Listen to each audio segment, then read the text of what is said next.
विधेयक लाते जिसमें परिसीमन का और जनगणना का कोई शर्त नहीं होता तो महिला आरक्षण बहुत आगे बढ़ जाता। आज 2023 में महिला आरक्षण का जो कानून पारित हुआ सदन में और जिसको सरकार ने कल रात लागू किया नोटिफिकेशन के द्वारा, उस पर काम आगे होगा।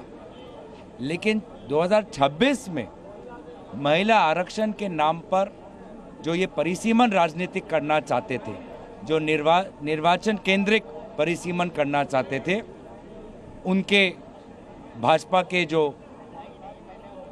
उद्देश्य था वो पूरे देश भर में उजागर हो चुका है। अफसोस की बात यह है कि जो बात हम पहले दिन से कह रहे हैं कि बिना शर्त के, बिना परिसीमन के शर्त के, बिना जनगणना के शर्त के आप महिला आरक्षण लागू करिए, ताकि वर्तमान में अभी जो सदन की जो संख्या है उस पर लागू हो। इस प्रकार का कानून भाजपा अगर लाते तो बात बहुत आगे बढ़ती। कहीं ना कहीं भाजपा को सिर्फ राजनीति करनी है, भाजपा को विपक्ष पर आरोप लगाना है, और इस प्रकार की जो राजनीति आज देश समझ चुका है। गृह मंत्री जी जो कह रहे हैं कि इससे लॉन्ग टर्म में महिलाएं आपको विपक्ष को। और एक बड़ी खबर, कल 11:30 बजे मोदी कैबिनेट की बैठक होनी है। कल ठीक 11:30 बजे ये बैठक प्रस्तावित है।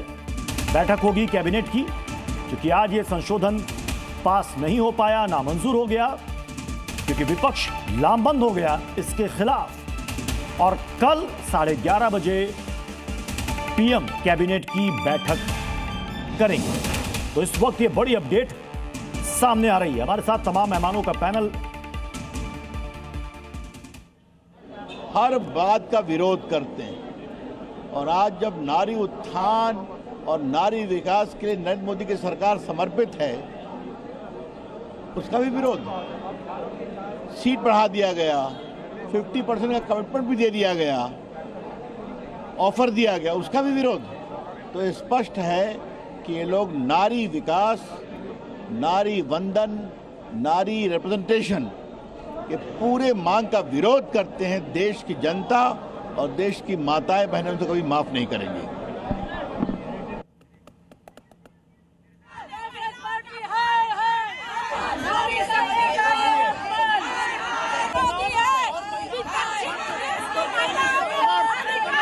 हमारे साथ नीरज पांडे हमारे सहयोगी इस वक्त जुड़े हुए। नीरज, अभी जो तस्वीर संसद परिसर से आ रही है, क्या कल से बीजेपी की महिला वर्कर सड़क पर निकलकर प्रोटेस्ट करने वाली तो नहीं है कि देखिए विपक्ष महिला आरक्षण के खिलाफ है?